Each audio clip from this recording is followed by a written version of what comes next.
Olá, paz do Senhor Jesus, seja muito bem-vindo a esta formação que estamos iniciando aqui no canal da Escola Teológica Manancial. Hoje nós vamos estar iniciando a disciplina de Bibliologia. Então hoje vamos ver uma breve introdução sobre a Bibliologia, vamos falar sobre o Credo e no final eu vou falar sobre o material bônus que temos na aula de hoje. Começando, eu me chamo Gessé de Souza, estou já atuando nessa área de ensino já há algum tempo, tanto no segmento de adultos, jovens, né? Tenho formação na área de pedagogia, teologia, estamos aí nessa caminhada. Aqui está o link do YouTube da Escola Teológica Manancial e também o site onde vocês vão estar podendo baixar, fazer o download dos conteúdos. Então, vamos iniciar os nossos estudos de bibliologia com o conceito de bibliologia. No contexto teológico, é o estudo da Bíblia Sagrada, abrangendo sua origem, formação, história, tudo que compõe a Bíblia. É um ramo da teologia sistemática, que analisa a Bíblia como um todo, podemos dizer assim. E a etimologia dessa palavra bibliologia, né? A etimologia é o estudo, né, da origem das palavras, né, sua história. A palavra bibliologia, ela tem origem em dois vocábulos gregos. O primeiro é biblion, como você pode ver aí, e o segundo é livro, ou logos, né? Então, são dois vocábulos. Biblion, que significa livro, e logos, que significa tratado, estudo, discurso. Então, bibliologia, no sentido geral, é o estudo dos livros, né?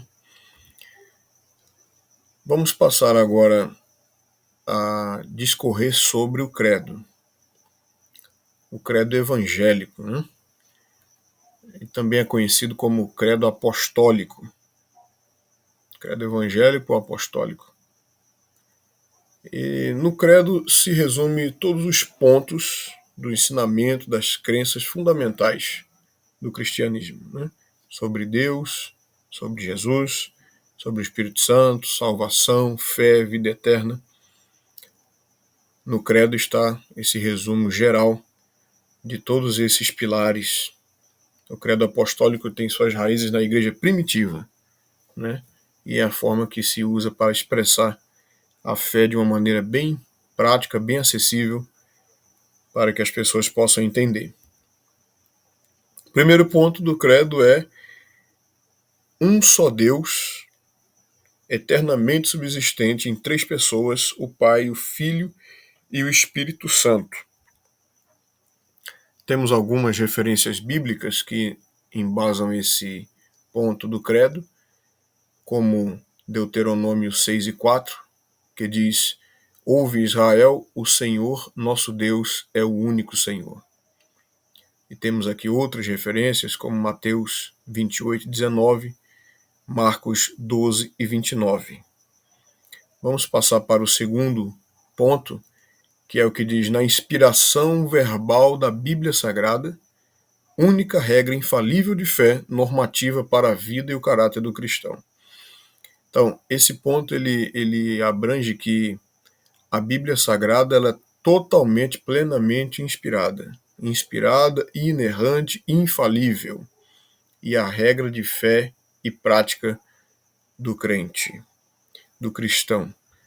Temos aquele texto célebre que está na segunda epístola que o apóstolo Paulo escreveu a Timóteo, capítulo 3, versículo 14 em diante, que fala: permanece naquilo que aprendeste e que te foste inteirado, né? E tem mais na frente o versículo que fala: toda a escritura é divinamente inspirada e proveitosa para ensinar, para redarguir, para corrigir, para instruir em justiça. O terceiro ponto fala na concepção de Jesus, né? Na concepção virginal de Jesus, na sua morte vicária, expiatória, e em sua ressurreição corporal dentre os mortos, e sua ascensão vitoriosa aos céus.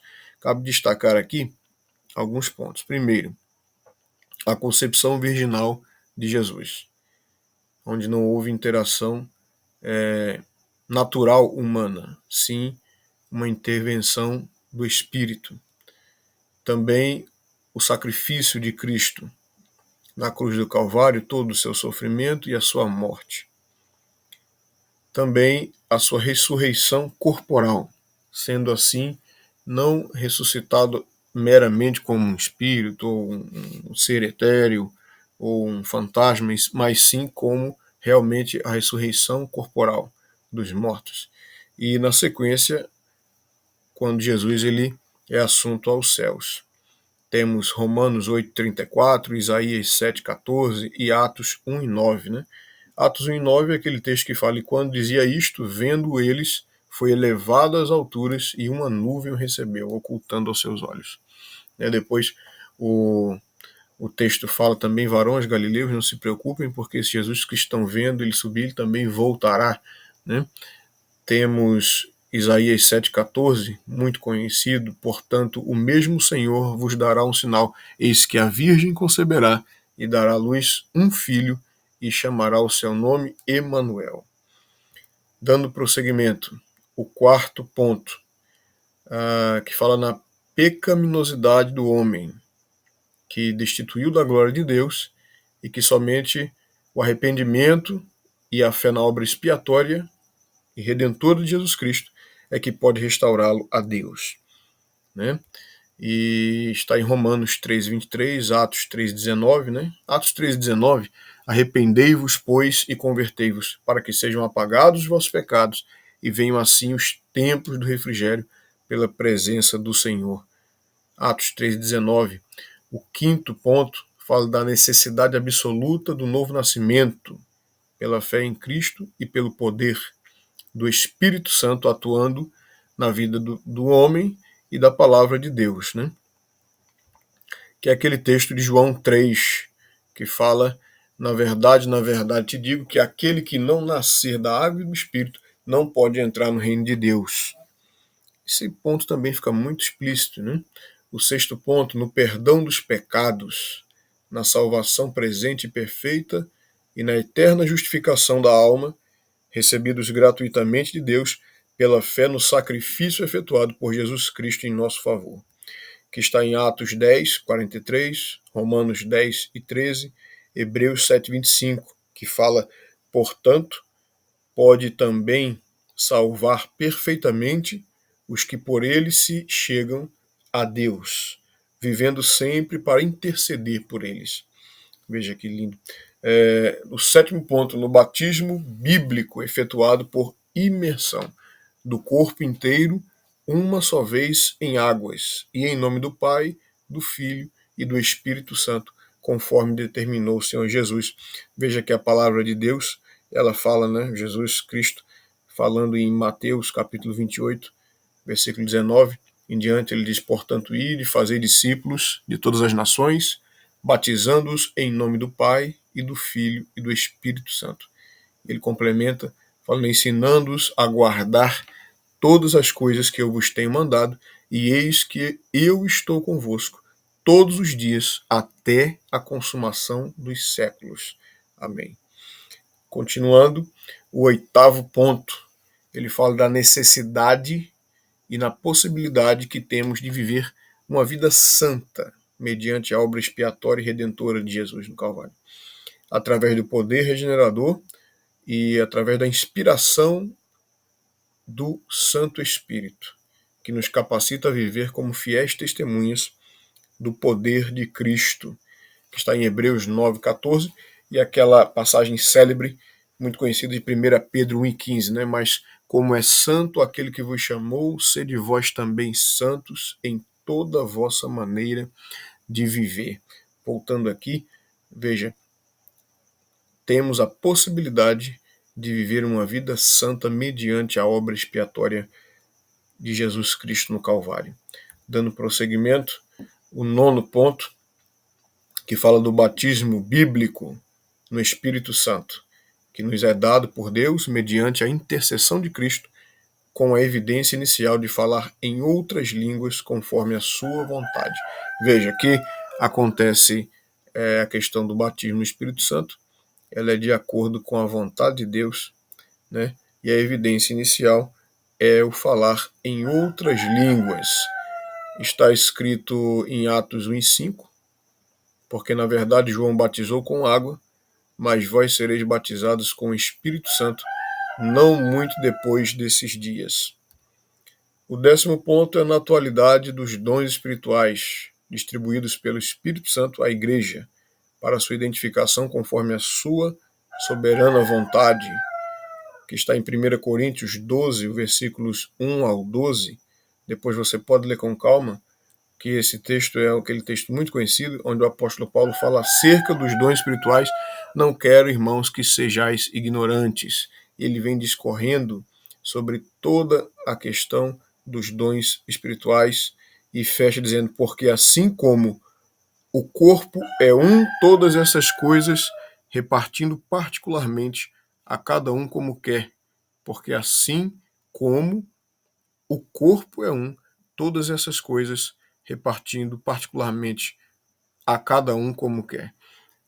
Continuando, o 11º ponto, sobre a segunda vinda pré-milenial de Cristo, em duas fases distintas. A primeira vinda, né? A gente fala assim, primeira vinda, segunda vinda, mas está se referindo ao arrebatamento, né? Antes da grande tribulação. Então, a segunda vinda pré-milenial de Cristo em duas fases distintas. A primeira, invisível ao mundo, para arrebatar a sua igreja fiel da terra, antes da grande tribulação. E a segunda, visível e corporal, com a sua igreja glorificada, para reinar sobre o mundo durante 1000 anos, que está em 1 Tessalonicenses, capítulo 4, 16. Porque o mesmo Senhor descerá do céu, com alarido e com voz de arcanjo, e com a trombeta de Deus, e os que morreram em Cristo ressuscitarão primeiro. Depois nós, os que ficarmos vivos, seremos arrebatados juntamente com ele nas nuvens, a encontrar o Senhor nos ares, e assim estaremos sempre com o Senhor. O 12º ponto, já estamos nos encaminhando para o final, diz que todos os cristãos comparecerão ante o tribunal de Cristo, para receber recompensa dos seus feitos em favor da causa de Cristo na terra, né? Porque todos devemos comparecer ante o tribunal de Cristo. Está em 2 Coríntios 5 e 10. O 13º ponto diz que no juízo vindouro, que recompensará os fiéis e condenará os infiéis. É aquele texto de Apocalipse 20, 11, quando fala que João viu um grande trono branco, onde estava sentado, né, sobre ele uma figura que fugiu toda a presença dos povos na terra, né? Ele viu os mortos, grandes e pequenos, que estavam diante de Deus, e abriram-se os livros. Depois abriu-se outro livro, que é o livro da vida, né? E os mortos foram julgados pelas coisas que estavam escritos no livro. E o 14º ponto é na vida eterna de gozo e felicidade para os fiéis e de tristeza e tormento para os infiéis, que está em Mateus 25, 46. E irão estes para o tormento eterno, mas os justos para a vida eterna. Veja, meus amigos, que nós estamos aqui discorrendo sobre os 14 pontos do credo apostólico. E eu quero dizer para vocês que eu preparei um material que está muito completo para auxiliar esse comentário, aonde tem um artigo completo sobre o credo, contando toda a história desde a época apostólica, e também um complemento que nós retiramos da Enciclopédia da História da Teologia Cristã. Esse material está imperdível. Vocês vão acessar esse endereço aqui, que está no slide, na página do curso, no site. Vocês vão poder baixar, tá bom? E também vai estar no link na descrição do vídeo. Então acesse o material. Até o próximo vídeo e fiquem todos na paz do Senhor Jesus.